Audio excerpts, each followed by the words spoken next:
sou aqui de Brasília mesmo, só que, segundo relatos oficiais dos meus pais, eu fui fabricado em Coromandel, Minas Gerais, na terra do poeta Goiá, mas nasci aqui em Brasília. E seus pais são de onde? Meus pais são de lá, são de Coromandel, mas se conheceram aqui em Brasília. Por incrível que pareça, né? Vieram de tão longe para se conhecer aqui em Brasília. Beleza. Coromandel é a terra do Volmi também. Terra do Volmi, terra do Cleito Aguiar também. João Renes, que sempre foi uma grande referência pra gente, João Renes e Reni, também é de lá, o João Renes.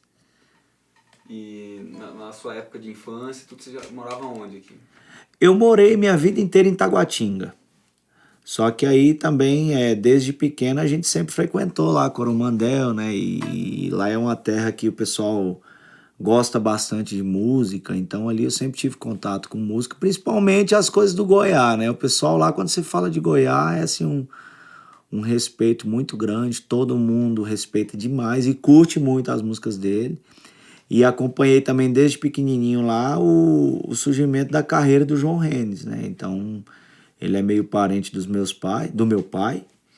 E aí, desde pequenininho que eu sou fã e acompanho. E por incrível que pareça, o Enio Lima, que eu vim conhecer também tantos anos depois, muito fã do João Renes e Reni, chegou a abrir show para eles lá em Uberlândia. Então, ali eu tive boa parte das influências que eu tenho hoje na música, eu tive a primeira vez lá em Coromandel. Então, desde criança, você tem um contato com a música, assim, como é que é isso? Os meus pais sempre gostaram, né, principalmente de música sertaneja e até já trazendo pro lado da viola.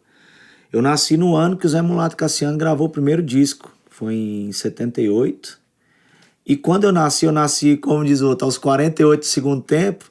Quando eu nasci, meu pai já tinha o disco deles, o primeiro disco, então foi um dos primeiros discos que eu ouvi na minha vida. E aí, ali com meu pai, eu aprendi a gostar deles, ouvia muito Milionário José Rico, e Zé do Rancho e Zé do Pinho, e essa turma toda aí do sertanejo, eu aprendi desde muito pequeno com meu pai. Minha mãe também gostava, mas meu pai era mais. E quando que você começa a ver viola? Tinha as pessoas que já tocavam perto de você? Não, eu com 5 anos de idade, meu pai me deu um violão. E eu comecei a aprender desde pequeno, sozinho, não fiz aula. E meu primeiro instrumento então foi o violão. Desde pequeno, e tocando mais música sertaneja, mas gostava ali de um Roberto Carlos, um Raul Seixas. E aí por volta ali de uns 9, 10 anos foi que eu tomei gosto pela viola mesmo e comecei a aprender. Também não fiz aula, nunca estudei. E dali em diante minha paixão pela viola cada vez só aumenta mais. Mas como que chegou pra você a primeira viola? Rapaz, é até difícil de falar, né? Que tem umas coisas assim que você vê que parece que são coisas de Deus mesmo, né? Eu tive a oportunidade na época de comprar um instrumento e eu falei pro meu pai, eu vi uma viola, inclusive é uma viola, hoje eu ainda tenho essa viola, é uma tonante, e eu olho para ela hoje e imagino assim, pô, como é que uma pessoa olha para uma viola dessa e consegue se sentir atraído, porque a viola é feia, é feia demais, e eu vi esse instrumento e adorei. Porque eu já ouvi muitas pessoas falando que a viola bem afinadinha, você não precisa fazer nada, só de você fazer um. Você já arrepia, né? E aconteceu isso comigo. Assim, gostava muito de Tião Carreiro e Pardinho também e tal, então já tinha tido esse contato primeiro com a viola, mas no dia que eu vi essa viola numa loja, eu fiquei doidinho e não sosseguei enquanto meu pai não comprou ela pra mim. E aí comecei, só que essa viola é engraçado que ela tinha um problema, a gente afinava e ela não conseguia segurar as 10 cordas afinadas, ela sempre arrebentava sozinha. Eu não conseguia afinar ela. Então eu gostava de tocar em mi, né, até porque pela voz e tal. E eu sempre tocava com a viola com 9 cordas. Então isso eu tentava e tal, mas assim, não deslanchei. Eu fui deslanchar já acho que com uns 15, 16 anos, que eu comprei uma Gianninezinha, que aí eu já conseguia afinar as 10 cordas, né, tocar com todas. E aí, mas assim, sempre me baseando ali, principalmente no Zé Mulato Cassiano e no Tião Carreiro e Pardinho. Aí depois conheci Goiânia e Paranaense, Ronaldo Viola e João Carvalho, João Mulato e Douradinho e por aí vai. A escola de viola, esses caras aí, né? É uma escola, né? Uma Cada um é uma enciclopédia. escola, né? Exatamente. É engraçado que assim, quando você fala viola caipira, você pensa às vezes que é um estilo só, é um jeito só de tocar, mas cada um desses violeiros que você escuta tem alguma característica assim diferente, né? Então, por mais que o Tião Carreiro tenha sido ali o precursor e criou muita coisa, todos esses que eu citei aí vieram com coisas diferentes, né? O Goiano, por exemplo, é um cara que, pra mim, ele revolucionou o modo de tocar viola, né? Mudou muita coisa. Eu gosto muito do Ronaldo Viola também. A gente canta muita música romântica e eles têm músicas maravilhosas. E o João Mulato Canhotim toca de um jeito também que influenciou muita gente, né? E tem uma pegada muito característica. Então, Zé Mulato também. Zé Mulato, nosso poeta aí, tem um jeito também muito peculiar de tocar viola, muito baseado lá no Zé Carreiro e Carreirinho, né? Então eu acho bacana ver que mesmo se falando em viola caipira, mas cada dupla que você analisa tem uma maneira diferente de tocar, né? Tem alguma coisa a acrescentar. E em Brasília tem bastante violeiros, assim? Em Brasília, de uns anos pra cá, tem aumentado bastante, né? E assim, lógico que quando fala em viola em Brasília, a gente automaticamente lembra do Zé Mulato Cassiano, mas a gente tem o Vanderlei Valteci, que tá aí também há muitos anos. E tem uma galera boa, a gente já tem já alguns anos também que a gente faz parte do Clube do Violeiro. E ali, cada ano que passa, a gente vê surgindo novas duplas, né? Então, mesmo o lado profissional vem aumentando a quantidade de duplas e muita gente interessada também em aprender a tocar viola. A gente tira aí pelo nosso amigo que até já teve aqui, que é o Elton Assis, né? Escola Bethesda, e ali eu tive a oportunidade de trabalhar com ele lá por um tempo. E é impressionante a gente ver que hoje em dia, por mais que você fale que assim, a criançada, a juventude está interessada em outros estilos, tudo mais, mas aqui em Brasília, pelo menos, é muita gente que se interessa pela viola, independente da idade, né? Então, muita gente nova. E isso é bacana, que vem aí se Deus quiser, né? Sempre uma continuidade nesse estilo que é tão bonito, né? Esse instrumento aí que a gente gosta tanto. E nesse tempo todo, então, você está falando aí dos 15 anos, sempre ali em Taguatinga. Sempre, sempre. Morei ali minha vida inteira. Na verdade, eu nasci e já morei em Taguatinga. Então, morei por praticamente 25 anos com os meus pais. Casei, me mudei para Taguatinga também. Então, é uma cidade que eu amo demais e tenho um carinho muito grande. E que, assim, infelizmente, a não ser pela escola Bethesda, né? Se não fosse isso, é uma cidade que, assim, não, pelo menos eu acho que tem uma carência muito grande de coisas relacionadas à viola. Não tem muito. A gente até trabalhou muito tempo ali na Casa do Cantador, na Ceilândia, você vê Planaltina, Braslândia, a gente tocou muitas vezes nos encontros de violeiro lá. E agora Taguatinga é engraçado, a viola é difícil de chegar. Apesar do Zé Mulato ter morado muitos anos em Taguatinga, né? Não sei por que não chega com tanta facilidade quanto nas outras cidades satélites. E você tem alguma relação também com o plano piloto?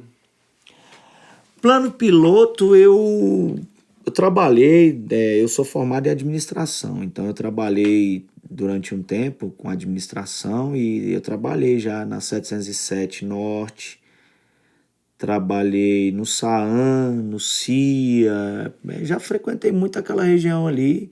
A gente toca, né, de vez em quando tem alguns eventos por lá, mas assim, meu contato com o plano piloto não é tão grande quanto com as coisas que eu faço em Taguatinga, né? Eu tento manter, como diz o outro, a minha base é em Taguatinga. Tudo é por aqui.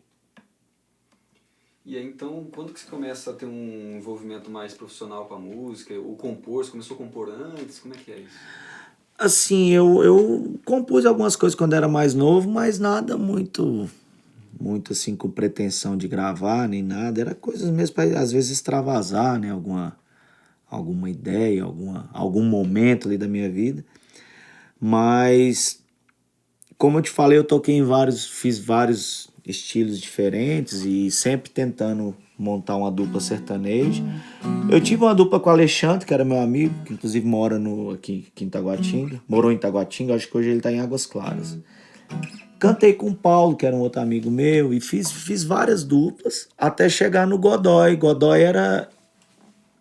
Conheci ele por um amigo em comum, e na época eu tinha acabado a dupla com o Alexandre, e a gente é ainda daquela época das fitas cassetes, então eu gravava, fazia repertório, montava, gravava fita pra gente poder tirar as músicas. E quando a dupla com o Alexandre começou a ficar legal, ele desistiu. Aí apareceu o Godoy. E o Godoy pegou muito no meu pé para montar a dupla com ele, e eu não queria montar de novo do começo, tal, até que ele me convenceu, a gente fez a dupla e chegamos a gravar alguns programas de rádio, de televisão, e aconteceu a mesma coisa com o Alexandre. Chegou um ponto, ele falou: "Ó, não quero mais, isso não é para mim, mas eu tenho um cara muito bacana para te indicar, para te apresentar", que era o Enio Lima. E eu conheci o Enio na casa dele, na casa do Godoy, do meu cunhado, e a gente cantou lá e aí começou, como diz outro, começou a paquerar, né? E já em abril, completa 12 anos que a gente tá cantando junto.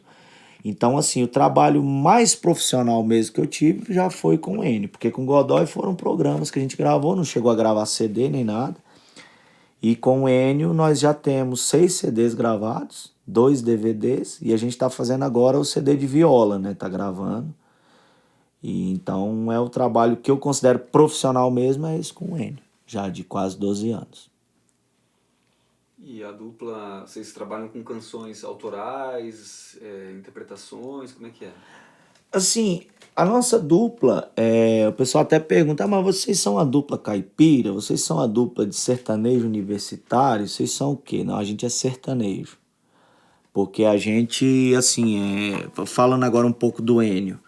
O Enio, ele é mineiro de Piuí, só que foi criado em Uberaba, Uberlândia, naquela região ali.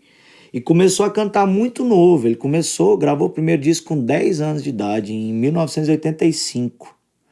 Então, ele já vem de um trabalho profissional de muito mais tempo do que eu, né? Então, ele abriu na época muito show para João Mineiro Marciano, Tião Carreiro e Pardinho, Milionário Zé Rico, essa turma aí. E ele teve também algumas duplas e lá por Uberlândia, e depois ele mudou para Caldas Novas. Trabalhou lá 10 anos, tocando nos hotéis, nas serestas. Então ele ali também teve a oportunidade de, quando ele chegou em Caldas Novas, ele só sabia tocar música sertaneja, cantar, né? E os hotéis de Caldas Novas, como vem gente do Brasil inteiro, o pessoal às vezes pede muitas músicas que não são sertanejas, músicas de vários estilos. E aí ele teve que se virar nos 30 e aprender outros repertórios. Então, quando ele veio para Brasília, ele tinha uma dupla, era Enio Lima e Eduardo, lá em Caldas Novas. E aí quando ele veio para cá, ele casou, veio para Brasília, aí acabou a dupla. Então ele veio, a gente se encontrou, montou a dupla e a gente trouxe, já de muitos anos, uma bagagem não só sertaneja e caipira, mas de outros estilos também. Então hoje até é engraçado que uma vez o Cassiano falou pra gente, até eu guardei isso já há muitos anos. Ele falou: "A dupla de vocês é tão perfeita, que eu não tenho como rotular. O que é a dupla de vocês? Vocês não têm identidade." Na época ele falou pra nós. Porque se vocês cantam Tião Carreiro e Pardinho, é bonito. Se vocês cantam Mato Grosso e Matias, é bonito. Se vocês cantam anos 60, um bolero, tipo Nelson Gonçalves, ou cai no outro lado, um pop rock, um MPB, tudo vocês fazem bonito, então vocês estão parecendo banda de baile, não é uma dupla sertaneja ou caipira. Então, quando o pessoal pergunta, a gente se intitula uma dupla sertaneja. A gente é sertanejo, mas a gente é eclético. Então, da mesma maneira que a gente pega a viola e faz um show de viola, a gente pega e toca lá um rock and roll ali dos anos 60, anos 70. E aí, então, por conta disso, a gente não se rotula. A gente é uma dupla sertaneja, porque é um abrangente, né? Mas a gente sempre tem um pé lá no passado, apesar da gente às vezes tocar alguma coisinha moderna, alguma dessas novas aí, mas é uma ou outra quando não tem jeito, porque a gente aqui em Brasília, a gente enfrentou um problema assim até por essa questão de estilo, tem várias tribos aqui. Aqui fala que é a cidade do rock e tudo mais, mas tem a galera da viola, tem a galera do sertanejo universitário, tem as casas grandes de show. Então, em cada um desses estilos, meio que tem já as panelinhas. Então, para você entrar nessas panelinhas é muito difícil. Aí a gente se especializou aqui em Brasília em fazer evento corporativo e bar. Na época tocamos em barzinhos e hoje a gente toca em dois. Um é o DBB, que é lá próximo ao JK Shopping, todas as quintas-feiras. E sexta-feira na QND 43, que é a casa do Zé, toda sexta. Esse projeto da sexta trocou de dono lá um tempo atrás, então só com esses donos novos já tem quase 2 anos que a gente está fazendo lá com eles. Toda sexta, sucesso total, lotado, casa cheia, mantendo essa diversidade do repertório. A gente toca muita música romântica, igual eu falei, René e Ronaldo, Gian Giovanni, essa turma, e sempre traz as de viola juntos. E os CDs nossos, quando a gente faz todos os estilos, praticamente. E aí a gente tem aí, lógico que tem composições nossas, mas a gente tem também uma turma que a gente trabalha sempre, tem uns amigos de Franca, que é o Rafael Henrique e o Campo Grande, que são 2 compositores maravilhosos e que se identificam muito com a gente. Então, se você pegar, por exemplo, eu estava te mostrando mais cedo o DVD nosso. O DVD são 16 músicas, 11 são deles, do Rafael e do Campo Grande. E a gente está gravando um CD novo de viola, vai vir também algumas coisas deles, então é uma dupla de compositor que a gente se adapta muito com o trabalho deles. E acaba que assim, como as nossas são nossas, a gente vai guardando, vai deixando e fala, vamos gravar, porque esses meninos, na hora que eles caírem, as músicas deles caírem na mão dos grandes, eles vão estourar, porque os meninos são sucesso, com certeza. Ah, e ele com certeza há de querer. E você fala de viola porque é mais enxuto, assim? Porque assim, a gente quando grava os trabalhos nossos aí de carreira mesmo, são trabalhos que a gente grava praticamente todos os instrumentos, eu trabalho com banda, tudo mais. E esse não, esse é um trabalho mais acústico e a temática é mais caipira, apesar de ser assim uma temática mais modernizada, um caipira mais modernizado, mas a gente está tendo esse cuidado de gravar músicas assim mais voltadas para o lado caipira. E é um trabalho, até o Enio fala muito, que é um trabalho do Gustavo Neto, né? Que é um trabalho que é um sonho meu, né? Que eu sempre tive.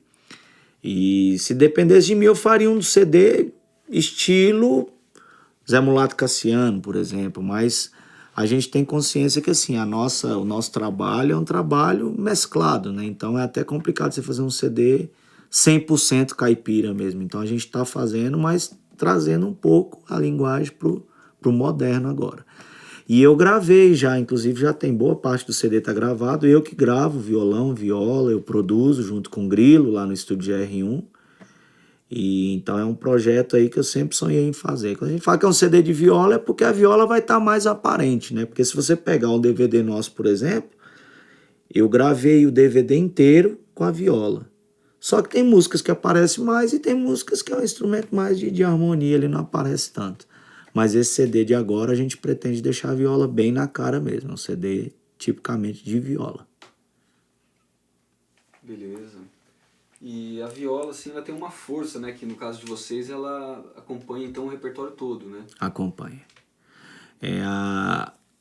A gente meio que vê a viola, no nosso caso, como uma cereja no bolo, uma cereja muito especial. Porque apesar de ser o nosso trabalho não ser 100% caipira, 100% com a viola, mas na hora que a gente pega a viola, a gente nota que as pessoas se voltam mesmo para curtir, gostam muito e é um diferencial muito grande que a gente tem.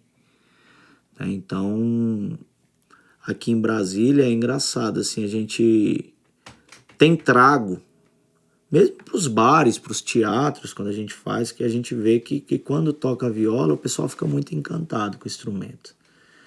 E às vezes, eu acredito que assim, há um certo tempo atrás tinha muito preconceito, né, com viola, e hoje em dia não, é um instrumento que Inclusive eu costumo falar, eu tive uma aluna até lá na Bethesda mesmo, que eu senti que ela não estava muito empolgada com a viola, e um dia eu parei e falei, vamos tirar a viola e vamos conversar, o que que é que está acontecendo? E ela falou para mim que o sonho dela era tocar tchê tchê tchê, esses negócios, e não podia tocar isso na viola. Eu falei, uai, mas seu pai comprou a viola para você, a viola é sua, você toca o que você quiser. Ah, mas não pode. Pode. A viola é um instrumento versátil demais. E assim, a gente considera um instrumento caipira, mas é um instrumento que assim, eu acho que tem muito a ser estudado e cabe em qualquer estilo, não tem essa de que a viola é caipira. E aí, assim, mesmo a contragosto, que eu não queria ensinar um tchê pra ela de jeito nenhum, mas mostrei pra ela que ela poderia tocar qualquer música na viola. Eu sempre fui muito fã dos Engenheiros do Havaí, e hoje o Humberto Gessinger faz um trabalho com a viola.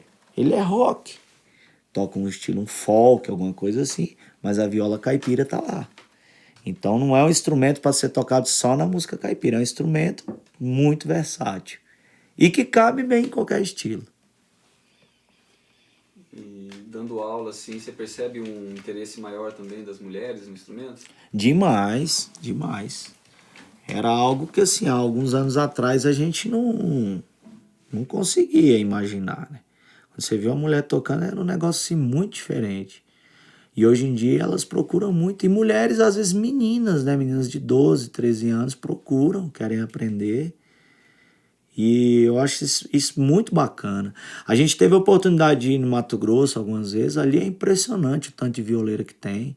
O DVD nosso tem a participação da Karen e da Pamela, né? Que eram dupla na época, e inclusive a dupla já não existe mais. Mas, pô, a Pamela tocando viola é uma coisa linda. Você para assim, você fica de boca aberta. Pra mim, uma das melhores violeiras do Brasil, com certeza. E eu acho que igual a Pamela, tem muitas aí no Brasil que a gente ainda não descobriu. E eu acho que a perspectiva do crescimento da viola no Brasil é muito grande, né? E a história da música do Galvãozinho lá, né, que a viola tá voltando, o pessoal falou que a viola morreu, a viola acabou, isso não, pelo contrário, vem crescendo muito.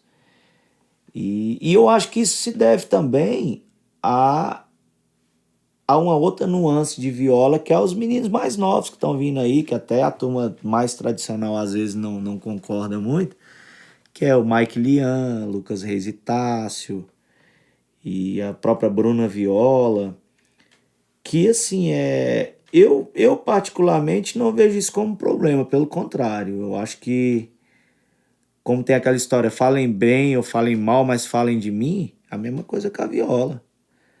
Eu de repente, pô, eu tiro meu chapéu pra essa turma, o Mike Lian, o próprio Lucas Reis e Tasso, são nossos amigos, e a gente vem acompanhando o crescimento deles, eles sempre tentando fazer alguma coisa diferente na viola, e eu não consigo ver isso como uma coisa negativa, pelo contrário. Talvez é complicado você comparar, por exemplo, um Lucas Reis e Tassi e um Zé Mulato Cassiano, porque eu considero que são estilos diferentes, mesmo se tratando de viola. Mas eu acho que ambos têm seu valor, né? Ambos têm sua representatividade na música brasileira. Então eu vejo como isso aí como muito positivo, tanto o crescimento da turma nova quanto das mulheres, né? O crescimento do interesse pela viola. Isso é bacana demais.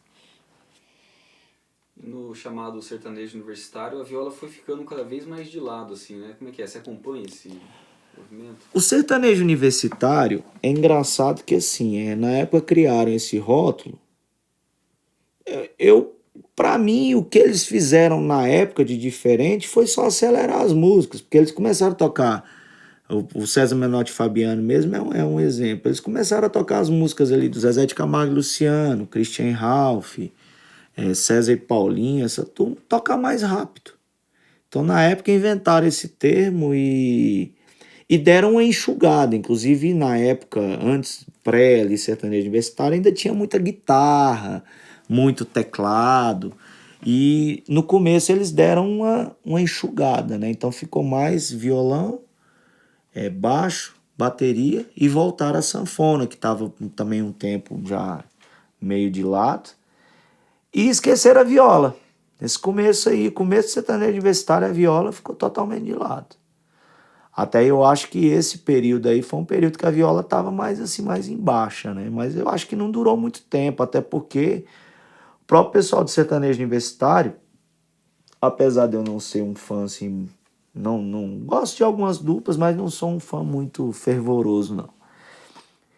Eu acho que eles têm uma preocupação grande com arranjos, né? Em fazer arranjos bonitos, apesar das letras às vezes serem letras bem pobres, mas eles sempre têm a preocupação com o arranjo. Então a viola dá para fazer muita coisa bacana. Então vira e mexe, hoje em dia você escuta a viola nas músicas universitárias. Mas realmente, durante um tempo ela ficou esquecida, ficou abandonada. De algum modo você se considera caipira? Eu sou caipira de coração, porque eu gosto muito das coisas da terra e até como eu falei anteriormente, pela minha vivência, né, ali em Coromandel. Meu pai sempre, quando a gente era mais novo, ele sempre teve chácara, a gente sempre, né, teve esse contato com a natureza. E a minha família, por ser de Coromandel, tanto lá do meu pai quanto a minha mãe, é uma gente assim muito. Tem esse lado muito forte, né? O lado caipira, muita gente ali ligado com a natureza. Então eu me considero. E até assim, a dupla nossa, a gente brinca muito que o Enio é um pouquinho mais velho do que eu. E só que ele tenta puxar um pouco mais pro moderno e eu tento puxar mais pro lado do caipira. Então a gente brinca, ele fala que eu sou o Zé Mulato da dupla e eu falo que ele é o Luan Santana da dupla. Então, até por isso que a gente tem esse equilíbrio, né? Porque eu gosto demais de música caipira, sempre gostei. Apesar de que, assim, eu sou apaixonado também com Trio Parada Dura, com Milionário Zé Rico. Mas a música verdadeiramente caipira me agrada demais e eu tenho isso no coração, essa caipirice no coração. E um carinho muito grande pelas coisas caipiras e as coisas do sertão e do mato em geral. Tem alguma canção que você poderia mostrar pra gente? Eu não sei se você canta sozinho. Cantar um pedacinho aqui, a gente gravou no nosso segundo disco. Essa música deu um terceiro lugar pra gente no festival no SESI de Goiânia. E ela é composição do Enio e do pai dele, o Seu Messias. Chama Caboclo Sertanejo. Vou ver se eu consigo cantar um pedacinho.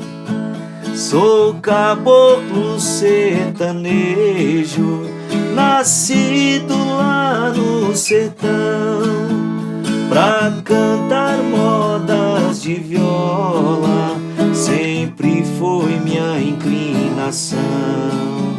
Quando ouço uma viola, duas vozes cantando macio,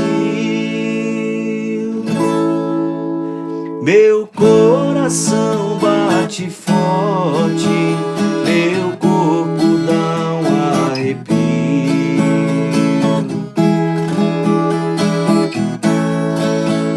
Meu sangue é de sertanejo que corre na flor da pele pra defender o caboclo. Enfrento qualquer duelo no braço dessa viola. Vou defender meu sertão.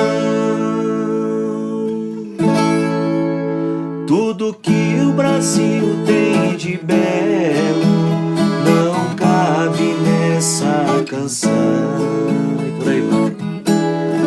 É uma música que eu tive. O pai do Enio morava. Ele tá morando em Caldas Novas ainda. E eu tive lá uma época. E eles cantaram essa música junto. Eu ouvi e falei, pô, mas que música bonita. Ai, nossa, né? Isso aqui é a música nossa, a gente canta aqui só entre nós. Eu falei, não, depois vamos ouvir direitinho. E aí eu fiz uns arranjos, era fazer.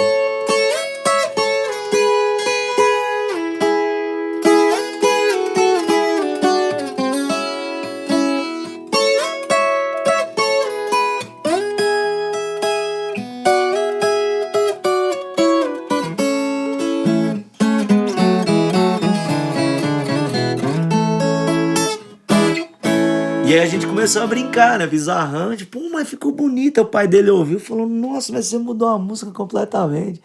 E aí a gente, é uma música que assim, a gente na época teve um respaldo bem legal da turma aí que curte, né, o sertanejo e a viola, porque a gente ainda fez essa participação no SESI lá de Goiânia, ficou em terceiro lugar e saiu essa música na coletânea desse festival. Então rodou bastante aí pelo Brasil, o pessoal das rádios aí, principalmente das web rádios, e o pessoal do interior gostou muito, tocou muito essa música. E a composição deles, do Enio Lima e do Messias Moacir, papai dele. Linda a música, a introdução também aí ficou Legal, chique. né? Parabéns. Tem um carinho muito grande por essa música. E o que você sente quando toca viola? É difícil de explicar, né? Porque a viola, ela meio que hipnotiza a gente. Eu acho que ela tem esse poder hipnótico. Você toca e eu sempre tenho em casa, por exemplo, o dia que eu, sem pretensão nenhuma, eu pego a viola, deixa eu ver como é que estão as cordas e tal. Você geralmente não consegue só dar uma passada, você tem que tocar alguma coisa e uma coisa vai virando outra e de repente você começa a criar coisas ali de uma maneira bem despretensiosa. Então eu acho que a viola tem esse poder. Inclusive, assim, eu gosto muito de violão também, foi meu primeiro instrumento, né? E quando eu dou aula de violão, eu já dou aula já falando da viola. Eu falo, não, se você tem alguma coisa, alguma resistência com a viola e tal, não toque, porque a viola ela te hipnotiza.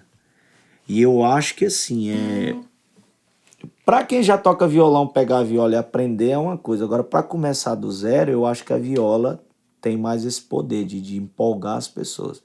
Até porque, como eu fiz a brincadeira no começo, a viola afinadinha, se você der um mi nela, já arrepia. Então, as escalas, na maioria das vezes, são muito dedutivas. Às vezes você aprende uma coisinha, essa coisinha te abre muito, abre um leque muito grande de coisas para aprender. Então, a pessoa se sente cativada com a viola por isso. Porque qualquer coisinha, às vezes, que a pessoa faz, fica bonito, né? Então, é um instrumento que eu tenho um carinho muito grande e sinto um prazer muito grande quando eu tô tocando. Acho gostoso demais. Ainda mais quando você pega uma base boa, né? Que você pode tocar em cima ali, criar, improvisar, é muito gostoso. Gosto muito. E você tem um terço na viola ali? Como é que é? Tenho um texto na viola e em todos os meus instrumentos. Eu brinco e falo que eu tive problema há muito tempo com instrumento, com aterramento. E eu falo que é o meu terra, que é a minha proteção. Então eu tenho. Até eu fiz, há uns anos atrás, eu fiz essa viola, uma tatuagem, e era a viola com o terço já. Aí eu falei, pô, mas viola com texto, o que tem a ver? Eu falei, a minha identidade, os meus instrumentos todos têm um tercinho pendurado. Então a tatuagem não podia ser diferente. Aí anos depois eu fiz o Tião Carreiro, né? Fiz aqui o esboço dele. E aí, quando eu cheguei em casa, eu olhei e falei, mas essa tatuagem tá pobre, tá faltando, né? Uma parte muito importante, que até uma música que a gente cantou, eu não decorei a letra ainda, senão seria legal cantar, mas na outra oportunidade não vamos cantar. A gente gravou uma em homenagem ao Pardinho, porque a gente que gosta muito de viola sempre tende a puxar a sardinha pro lado do Tião. Mas a música fala que assim, o que que seria do Tião Carreiro se não fosse o Pardinho, né? Porque a dupla e o dueto deles era maravilhoso. Então, foi engraçado que eu cheguei em casa, eu não esperei nem cicatrizar o Tião Carreiro, corri lá e falei, vixe, faz o Pardinho, porque minha viola tá manca, falta, né, 50% da história. E então ficou o Tião Carreiro e Pardinho, mas a viola que tá com o texto, que nem os meus instrumentos. É uma identidade e é uma coisa que assim me traz segurança. É uma proteção que está sempre comigo, que eu faço questão de carregar junto. E na sua viola tem guiso também? Essa aqui, não, essa ainda não tem. Que eu tenho outras violas que tem, essa aqui ainda não deu tempo. Essa viola eu peguei ela deve ter uns 6 meses mais ou menos. Então essa aqui é mais questão de falta de oportunidade, mas quando eu conseguir um, vai com certeza vai entrar aqui. Gosto também, mas a questão do guiso já não é tanta superstição, não. É mais questão de costume mesmo, né? E geralmente o violeiro gosta de colocar. Então, a minha superstição com a viola é Deus. É o terço e para mim isso aí basta. Agora, a questão do chocalho é legal, né? É um negócio bacana e tem uma história, uma tradição. Então eu vou mais pelo lado da tradição do que pela superstição. E você acompanha e tem alguma identificação com esse movimento da viola mais instrumental, assim? Eu tenho menos contato, mas assim, eu já curti muito. O Aparício Ribeiro, gosto demais. Do Aparício eu gosto principalmente das instrumentais.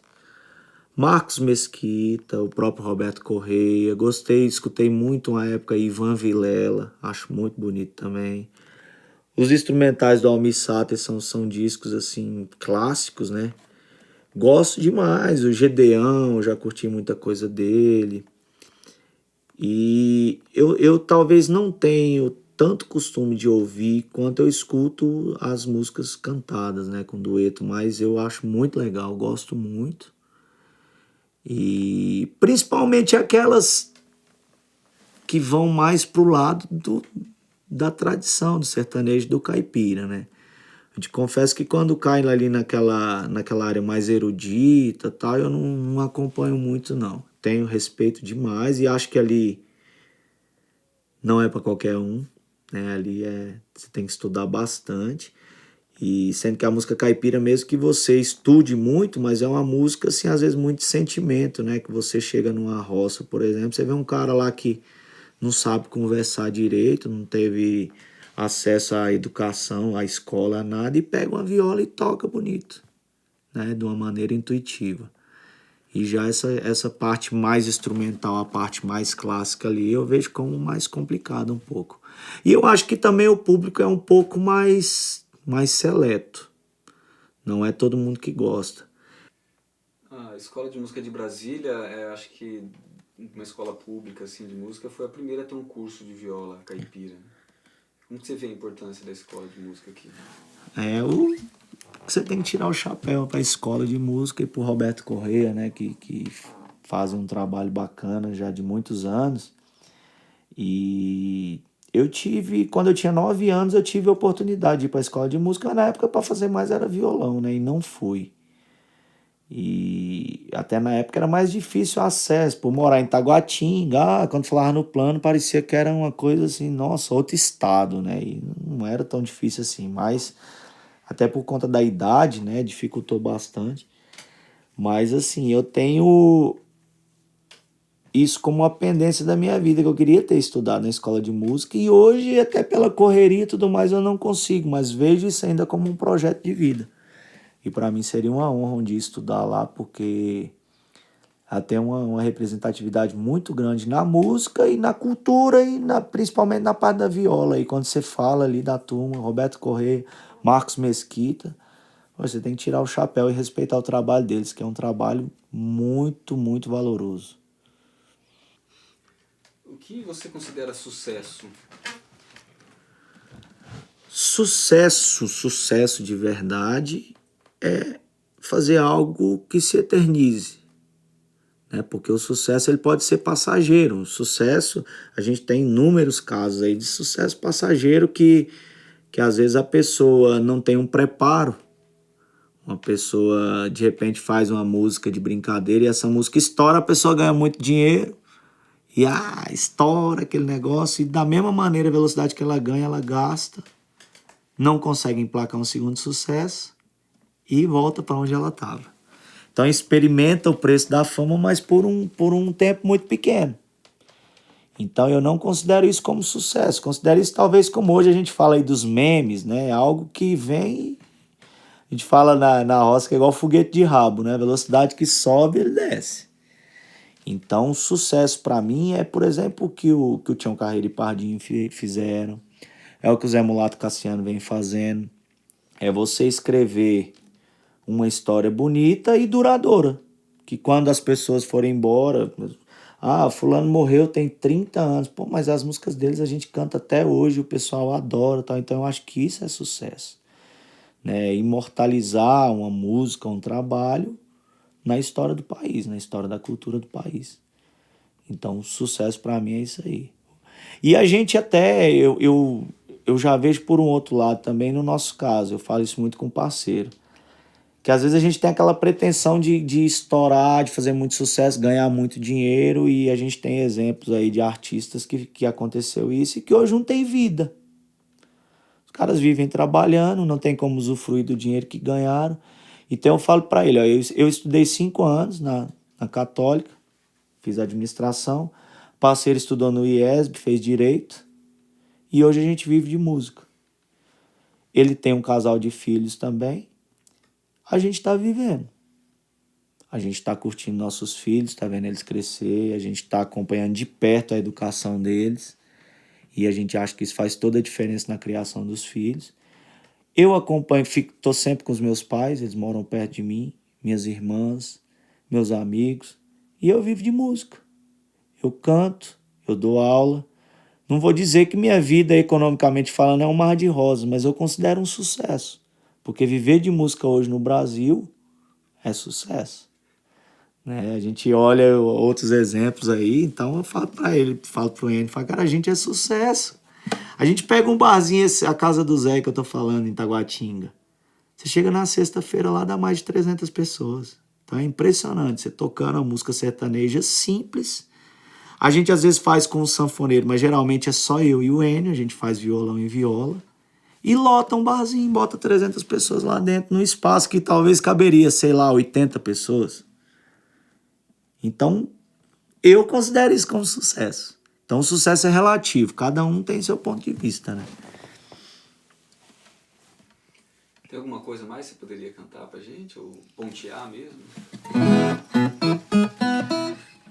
A gente gravou uma música bonita do Pedro Paulo e Matheus. Vou cantar um pedacinho dela. Tá no DVD, CD ao vivo. Chama Saudade do Modão. Saudade do som da viola e das melodias que vêm do sertão. Cantar em volta da fogueira, madrugada inteira, guaranha e modão.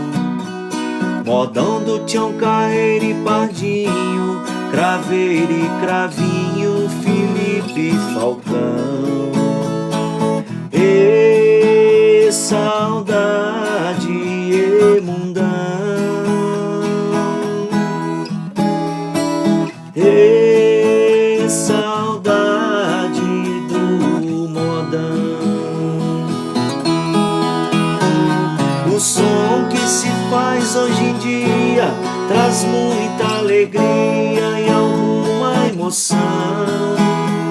Moçada de muito talento, muito argumento, muita agitação. Respeito o som da atualidade, mas sinto saudade do som do sertão. Eu não quero ser pretensioso, é que é bem mais gostoso escutar um modão. Bonito, né? Uma letra que a gente escutou eles cantando na época e a gente gostou demais da música. O DVD nosso, a gente teve participação deles também, do Pedro Paulo e Matheus. E aí a gente pediu pra gravar essa música, falou, a música é a cara de vocês, então a música que a gente gosta muito de cantar, música bonita demais. E meio que representa o que a gente pensa da música, né? A gente respeita essa molecada nova aí, do sertanejo universitário, porque a gente que vive de música é muito complicado criticar um artista ou criticar um estilo, porque cada um tem sua batalha, cada um tem seu trabalho, né, sua luta diária. E como eu falei, hoje trabalhar com música, viver de música no Brasil é muito complicado. Então, na casa da gente, a gente é seletivo, a gente escolhe o que a gente quer ouvir, né? Como diz o João Carreiro lá, né? Não toca na minha vitrola. Então, o que eu quero toca na minha vitrola. Agora, não tem por que o que não toca na minha vitrola eu não considerar como sucesso. O pessoal às vezes brinca com a gente, fala assim, pô, mas como é que uma dupla boa igual a vocês não estoura e o Gustavo Lima e o Luan Santana estão estourados? Vocês são bons demais, eles são ruins. Eu falo, não, você tá vendo errado, cara. Se a gente tá tocando pra 300 pessoas num boteco e os caras estão tocando pra 30, 40 mil pessoas, eles são bons, a gente não. A gente ainda tá tentando ser bom. A gente pode ser bom para uma galera pequena. Mas se os caras lotam um local ali, canta e tem muita gente que segue, os caras são bons. Talvez não sejam bons para nós, mas pro pessoal que tá lá, eles são bons. Já dizia o Zé Mulato, todo santo tem seu devoto. Então, a gente tem que respeitar mesmo e tirar o chapéu para quem trabalha com música. E com viola mais ainda, porque não é fácil não. A gente vê a turma aí, a turma da velha guarda, não tem tido facilidade para trabalhar não. Aí nisso aí que eu vejo que esses meninos novos, Mike Lian, o Lucas Reis e Tássio, o Bruna Viola, tá tentando trazer a viola para um patamar diferente. Isso aí talvez no futuro próximo aí consiga trazer mais gente, né? Do estilo da viola mais para cima. É o que a gente tá precisando, porque eu lembro um dia eu vi o Pereira da Viola falando, tem uma música que fala que tipo, amor muito, viola muito e dinheiro não. Ele falou, por que dinheiro não? A gente também precisa. Então, por que você traz aqui na esplanada dos ministérios no Réveillon uma dupla, tipo, sei lá, Fernando de Sorocaba e paga 600 mil e aí põe os artistas de Brasília, faz um edital para selecionar 5 atrações, cada um a 10 mil reais. Você olha e fala, pô, é complicado. Aí, pá, mas o Fernando de Sorocaba tem uma estrutura grande, é um show grande, é tudo mais. Tá, mas como é que a gente vai crescer se o próprio governo dá uma grana dessa para uns caras já consagrados e não ajuda os menores? Então é complicado, a gente tem que correr atrás e tentar mudar isso aí, mas não é fácil não. Mas eu tenho esperança, não perca a fé não. E a minha viola tá sempre no peito aqui, independente de qualquer coisa. Tenho fé que a coisa vai melhorar para nós. Eu fiquei sabendo que vocês estão participando de uma... Foram premiados aí do Brasília Alternativo, alguma coisa? Brasília Independente. O que é? Como é que é isso? É um festival que a Rede Globo promove, a Rede Globo DF promove todo ano, de artistas independentes. E foi bem legal porque assim, a gente acompanhou o festival em outros anos e a Globo ela tem uma preferência nítida pela MPB e pelo rock, né, em geral. Então a gente não tinha visto, a gente foi os primeiros sertanejos a ganhar. Só que eles premiam, eles têm um prêmio que é por um jurado, o pessoal escolhe o melhor, e tem um prêmio popular. E a gente entrou, a gente foi escolhido entre as 10 melhores, e a gente fez uma mobilização grande na internet, e com os amigos, com a família e tal, falou, a gente precisa ganhar esse prêmio. Porque se for pelos jurados, apesar de que nos jurados tinha o Roberto Correia e o Pedro Paulo e Matheus. E a gente pensou, né, pô, os caras com viola e com música sertaneja, então a gente tem uma preferência. Só que eles estão na Globo. Aí a preferência já... Não, então vamos garantir isso aí. E a gente fez uma mobilização geral.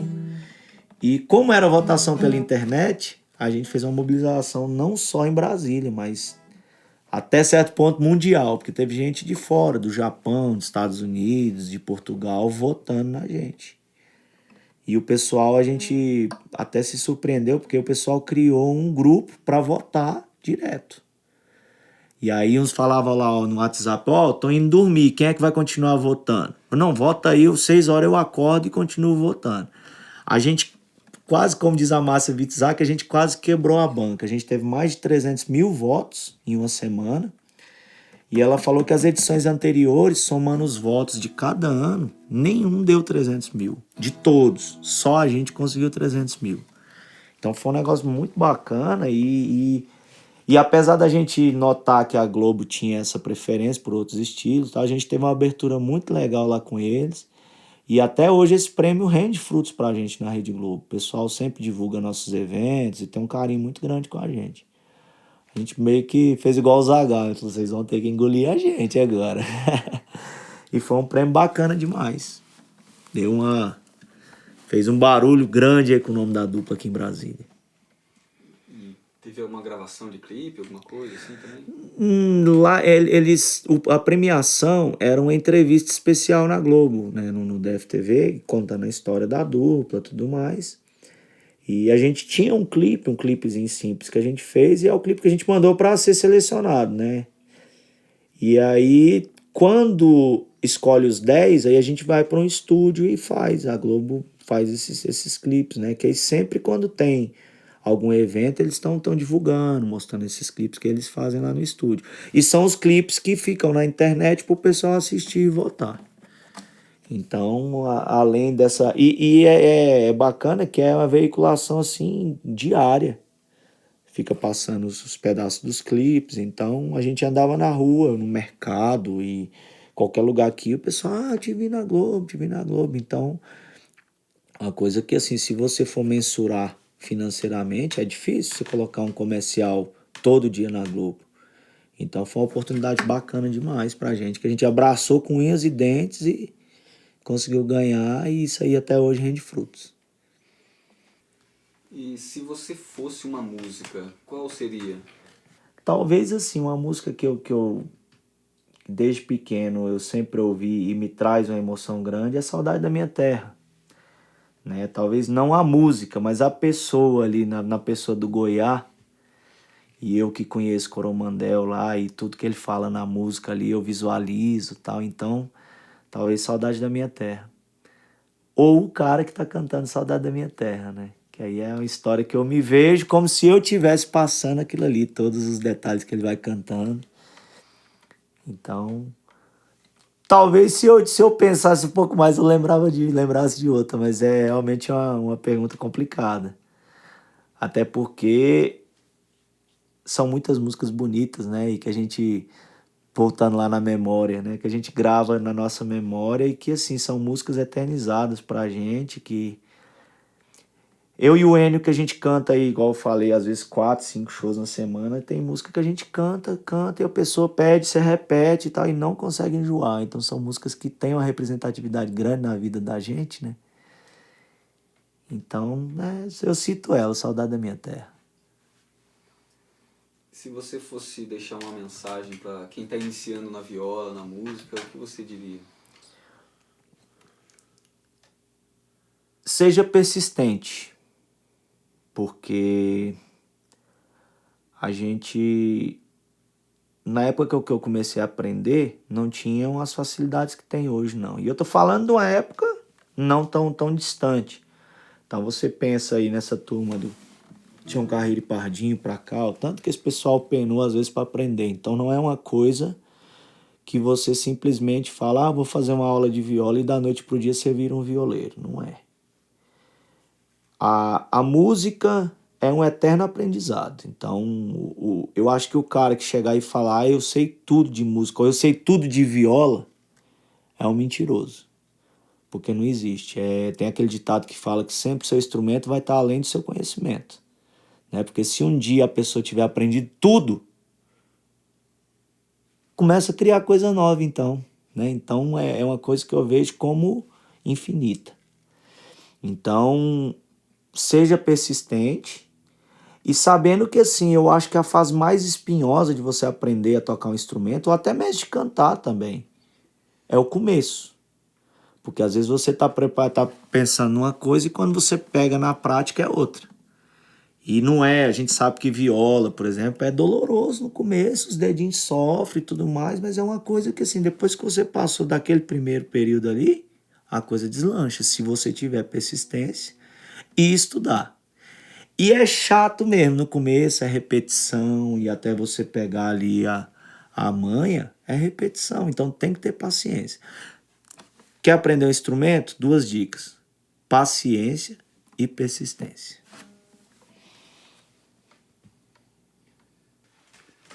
Como você acha que vai ser o caipira do futuro? Será que vai ter caipira no futuro, né?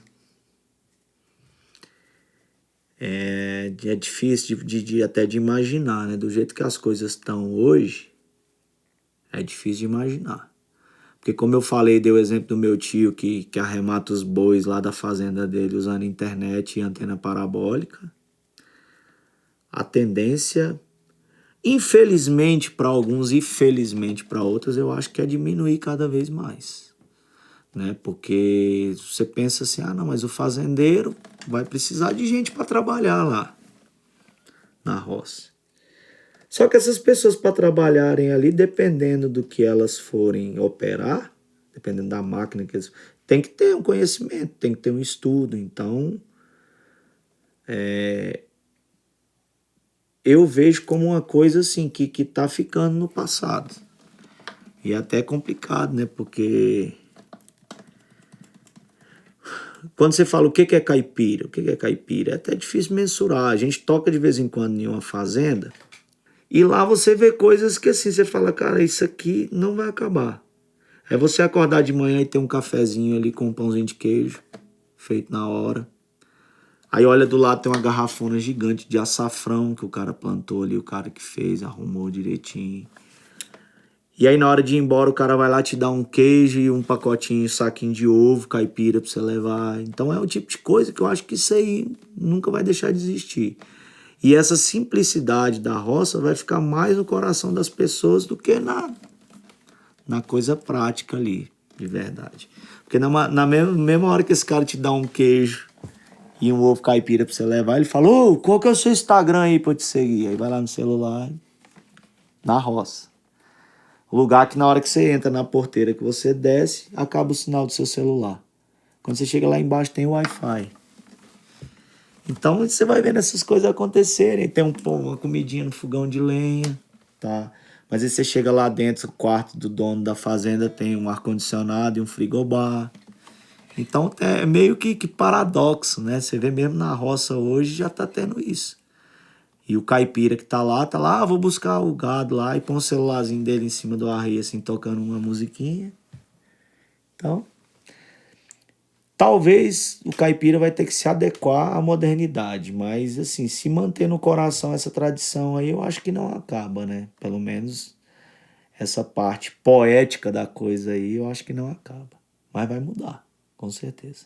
Você acha que na cidade é possível se manter caipira?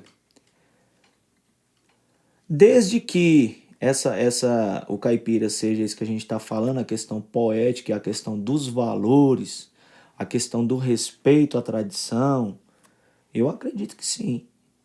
Não tem, até porque o caipira tem a coisa da simplicidade, né? E eu acho que na cidade você tem como ser simples, você tem como você ser uma pessoa educada, uma pessoa que convive com todo mundo, que trata todo mundo bem, desde o mais ricão. Eu tive exemplo, por exemplo, de tocar em uma casa e chegar lá e eu fazer amizade com o pessoal que tá fazendo comida, o pessoal da limpeza, e o cara fala, não, vem cá, vem cá. Você tem que tratar bem esse cara aqui, que ele tem muito dinheiro. Eu falo, ué, mas se ele tem muito dinheiro é porque ele gosta muito do dinheiro dele, né? O que que eu tenho a ver com isso? Eu vou tratar bem o pessoal da cozinha, eles que cuidam de mim, que põem uma comidinha boa pra mim, aí você tá tocando, o pessoal leva uma aguinha, um negócio. E é o pessoal que dá notícia de você pros outros, que divulga, que você chega na casa, eles te tratam com o maior carinho do mundo, com o maior respeito.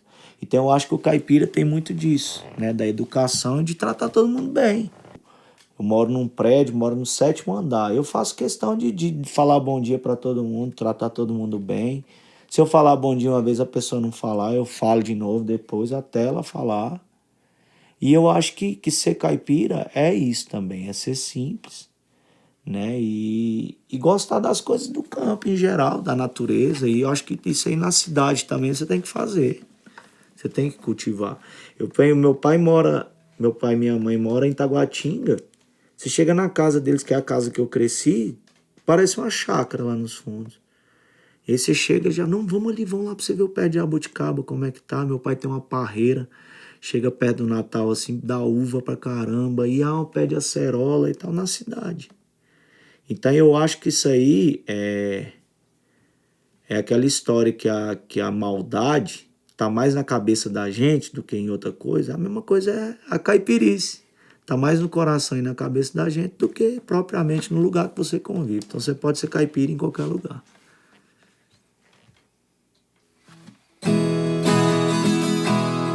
Descendo o Rio Piquiri.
Já ensinou essa música pros seus alunos? Não, Né? ainda não. Pô, pai, coisa linda. Essa que eu tô guardando pra soltar no CD, né? Vai sair no CD. É legal, né? Uma coisinha simples, né? Pra quem toca e vê assim, fala, pô, é escalinha, brincando em cima da escala ali, coisa simples.